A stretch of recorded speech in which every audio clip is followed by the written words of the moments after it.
Temporali anche molto forti, grandine con chicchi di 2-3 cm, possibilità che si creino trombe d'aria o trombe marine.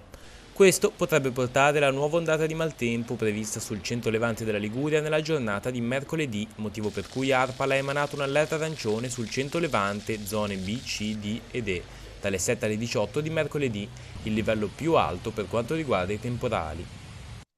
La cosa più preoccupante però è che c'è una convergenza, ossia uno scontro di masse d'aria con caratteristiche termodinamiche differenti come temperatura e umidità, tra lo scirocco e il libeccio, quindi tra un vento proveniente da sud-est e un vento proveniente da sud-ovest, e questa convergenza fa sì che i temporali che potranno accendersi rischiano di stare fermi sullo stesso punto per più ore consecutive.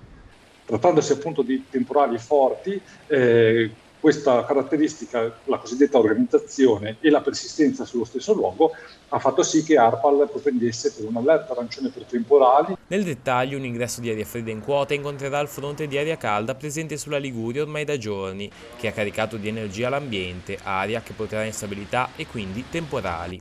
Il fronte temporalesco vero e proprio dovrebbe arrivare nella notte tra mercoledì e giovedì. Prima ci si aspetta dei temporali rapidi e intensi con una limitata estensione spaziale. È possibilissimo che nelle zone sopra cui si sviluppa un temporale si possano avere effetti al suolo anche molto importanti. In una zona magari distante pochi chilometri, ma non soggetta alle precipitazioni di tipo temporalesco, tali fenomeni e tali effetti al suolo non si vadano a verificare. È ancora presto fare previsioni per la giornata di giovedì, le temperature caleranno dopo il maltempo, ma dovrebbe essere una situazione temporanea. Nel senso che vediamo cosa succede nella giornata di domani e come la modellistica vede l'uscita di questo fronte con questo minimo che si andrà a creare appunto in corrispondenza del Mar Ligure, come evolverà e come andrà a uscire. Dopodiché a seguire avremo una fase temporaneamente più fredda con delle minime e delle massime soprattutto decisamente in basso rispetto a quelli di questi giorni.